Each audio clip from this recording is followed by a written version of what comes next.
अभी जो backward forward की बात आपके विरोधी कर रहे हैं, क्या उससे आपके चुनाव पर फर्क पड़ता है या फिर लोग आपके साथ हैं? फर्क पड़ेगा, मेरा वोट बहुत बढ़ गया, क्योंकि मैंने जितना बैकवर्डों में काम किया है उसके 1/4 नहीं, वो उसके 5% भी उन्होंने नहीं किया है। चुनौती मैं बार बार देता हूँ, गांधी मैदान में डिबेट हो जाए, दिखा दें उन्होंने क्या किया और देख लें मैंने क्या किया। जनता में इसकी और चर्चा मेरा सवाल है, आप औराई से लड़े विधानसभा जनता दल यू से, क्या फॉरवर्डों का वोट नहीं लिया? अगर ऐसा था तो आपको क्यों नहीं हिम्मत हुआ बोलने का कि मुझे फॉरवर्ड का वोट नहीं चाहिए? उसके बाद 2009 में आप यहाँ चुनाव लड़ने आए लोकसभा का, जबकि आप इस जिला के हैं भी नहीं, और आप लड़ने आए। स्वर्गीय शरद यादव जी को धन्यवाद है, हम भी उनको अपना नेता मानते थे, बहुत अच्छे लोग थे, उन्होंने आपको यहाँ टिकट दिलवा दिया। क्यों नहीं आपने ऐलान किया कि मैं पिछड़े समाज का हूँ, मुझे पिछड़े के अलावा और किसी का वोट नहीं चाहिए? क्यों नहीं ऐलान किया? आज याद आ रहा है कि आप पिछड़े हैं, और याद आ रहा है तो बताया पिछड़ों के लिए क्या किया है आपने अपने पूरे राजनीतिक जीवन में, और जान ले मैंने क्या किया, और तब बात करें। जब कुछ मुद्दा नहीं है, देख रहे हैं कि पूरा हार का पहाड़ उनके सर पर गिर रहा है, माथा फूटने जा रहा है, यही सब बोलेंगे और क्या बोलेंगे। लोगों में तो सिर्फ मोदी जी की ही चर्चा है, लोग चर्चा कर रहे हैं मोदी जी का, लेकिन ये लोग जो भ्रम फैला रहे हैं मनुवादी सामंतवादी, इस पे क्या करें? मोदी जी को मनुवादी कह रहे हैं क्या? जी नहीं। मोदी सामंतवादी है क्या? जी नहीं। मोदी जी अगले समाज के हैं, नीतीश कुमार अगले समाज का है। आपके लिए जो कुछ कहा जा रहा है क्या है मेरे लिए कहा जा रहा है, उससे क्या फालतू बात? अगर वो बोल रहे हैं तो आप अगर उनकी बात सुनना चाहते तो उन्हीं की बात सुनिए। सवाल ये है कि क्या संविधान में है, संविधान में आरक्षित सीट दिए है कि नहीं? हम लोग जो भी समाज के आदमी हम लोग का लड़ता है, हमारी तरफ से सभी समाज के लोग वोट देते हैं कि नहीं उनको? तो फिर जब कोई मुद्दा नहीं रहा दूसरा, इसका मतलब आपने यहाँ 5 साल आप लोकसभा में थे, आप बिहार सरकार के मंत्री थे, आप कुछ नहीं करा सके, तभी आप इस तरह से बात कर रहे हैं। आपको आश्चर्य होगा, ये जो आप बात कर रहे हैं आपने सुना नहीं है? वो कहते हैं कि फलना रोड मैंने बनाया, उस रोड के बारे में बात करते हैं जो अटल बिहारी बेचारे बना के चले गए। अब अगला इंटरव्यू आपको जब देंगे वो बताएंगे अरे कुतुब मीनार में नहीं बनवाया था। सर, अभी एक कार्यक्रम में आप महात्मा गांधी की तुलना नरेंद्र मोदी जी से कर रहे थे। बिल्कुल मैं कर रहा था। मैंने कहा महात्मा गांधी जी ने इस देश को आज़ादी दिलाया, वो भी वैश्य धर्म के सज्जन थे और गुजरात के ही थे, लेकिन पूरा देश उन्हें बापू मानता है। मैं भी उन्हें बापू मानता हूं और कहता हूं। कहाँ चला गया अगड़ा पीछे? कैसे देश उनको बापू मान रहा है? दिल से मान रहा है, जुबान पर नहीं। उनसे ज्यादा श्रद्धा किसके प्रति है हम लोग के हिंदुस्तानियों के मन में, आप बता दें। तो सीतामढ़ी का इतना अच्छा माहौल है, फिर भी दिग्भ्रमित किया जा रहा है। कौन दिग्भ्रमित हो रहा है? आप हो रहे हैं क्या? जी नहीं, जनता हो रही है। नहीं, कहाँ हो रही है? कहाँ हो रही है? आप आ जाइएगा फिर मेरे पास चुनाव के रिजल्ट आने के बाद, मैं जानूंगा आप दिग्भ्रमित हुए थे कि कौन हुआ था। नीतीश कुमार और माननीय नरेंद्र मोदी जी का लहर है, पूरे देश में है, बिहार में है और सीतामढ़ी में भी है। ये माँ सीता की प्राकट्य स्थली है और भगवान राम का काम पूरा हुआ है अयोध्या में।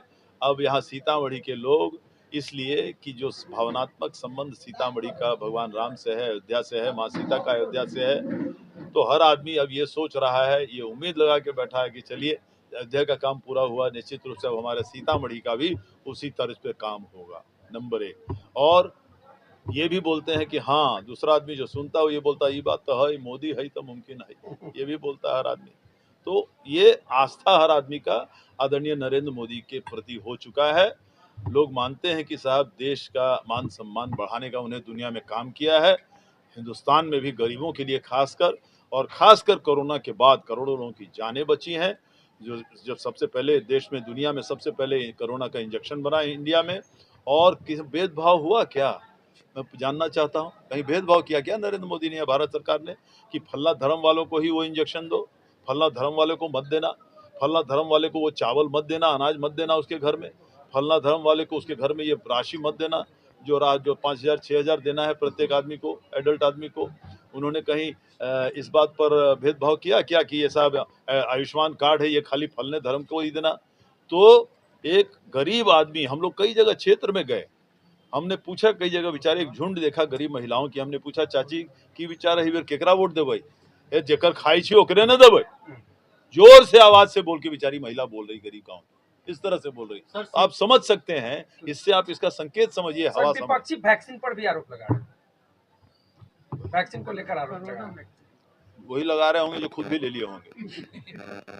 सर, सीतामढ़ी की जनता मोदी के नाम पे वोट देगी या देवेश जी के नाम पे वोट देगी? 100% मोदी जी नीतीश जी के नाम पे देगी, 10-20% देवेश ठाकुर के नाम से भी देगी, क्योंकि मैंने काम कराया है यहाँ। मैं आपको अपनी किताब दे देता हूँ, जाके पढ़ लें। अगले दिन आके मुझे बताएं कि अगर देश में किसी ने किसी क्षेत्र में उसने व्यक्तिगत रूप से उस तरह का काम कराया हो तो आप मुझे बताएं, अगर आपको जानकारी है तो।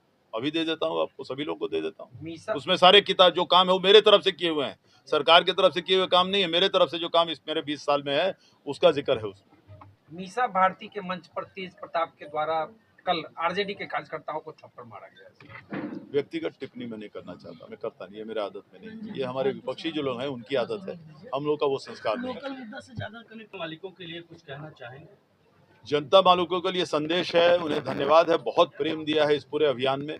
जो चुनाव प्रचार अभियान हुआ है हमारा राष्ट्रीय जनतांत्रिक गठबंधन के उम्मीदवार बन के, और हमने सबको बताया कि हम आदरणीय नीतीश कुमार के द्वारा उम्मीदवार बनाए गए हैं, तीर छाप लेकर आपके पास आए हैं।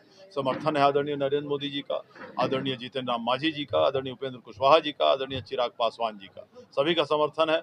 और हमने जो काम किया है पूरे सीतामढ़ी में और पूरे तिरहुत क्षेत्र में, मैंने अपनी जानकारी उनको दी, मैंने क्या क्या किए हैं और अजूबे काम किए हैं। ऐसा किसी ने किया होगा तो मैं चाहता हूँ जानना कि अगर किसी ने और उस तरह से काम किया है, व्यक्तिगत काम किए हैं। हजारों लोगों को मैंने तिपहिया साइकिल दिया है, गरीबों को, गरीब बच्चियों को जो अपने न जिले के हैं, न हमारे समाज के हैं, न ये हैं वहाँ के हैं, हमने उनको बुला के दूर दूर से बुला के लाखों लाख रुपए के खेल सामग्री खरीदवा दिया, जिससे कि वो ऑल इंडिया कंपटीशन में टॉप करके गोल्ड मेडल जीत के आए। हमने 6000 लोगों से ज़्यादा लोगों को नौकरी पाने में मदद किया बिहार सरकार में। मेरे सारे किताब में सारी बात फोटो के साथ है, सबूत के साथ है, सारे बातों का जिक्र है। हमने कैसे बिहार का मान सम्मान बढ़ाने का काम बम्बई में किया, जिसके जिक्र माननीय मैं धन्यवाद देता हूँ माननीय मुख्यमंत्री ने की उस दिन मंच से। आप अगर थे वहाँ पोपरी में तो आपने सुना होगा कि उन्होंने कहा कि बम्बई में उन्होंने कार्यक्रम कराया जिसमें 2 लाख आदमी आए हुए थे, खाली बिहारी थे। तो वो सारी बातों का जिक्र है, इसलिए जनता जानेगी कि काम अगर काम पर जनता चाहेगी तो निश्चित रूप से वोट मुझे ही मिलेगी। और जनता विकास चाहती है, काम देखना चाहती है अपनी प्रतिनिधियों के द्वारा, क्योंकि जो एक आरजेडी का कार्यकाल था उस समय लोगों ने देखा किस तरह का काम हुआ, किस तरह का काम हुआ। विकास छोड़ के सब कुछ हुआ, लूट हुआ, अपहरण हुआ, बलात्कार हुए, जातीय दंगे फैलाए गए, सांप्रदायिक उन्माद फैलाया गया, कहीं बिजली नहीं, कहीं 1 मिनट का रोड नहीं।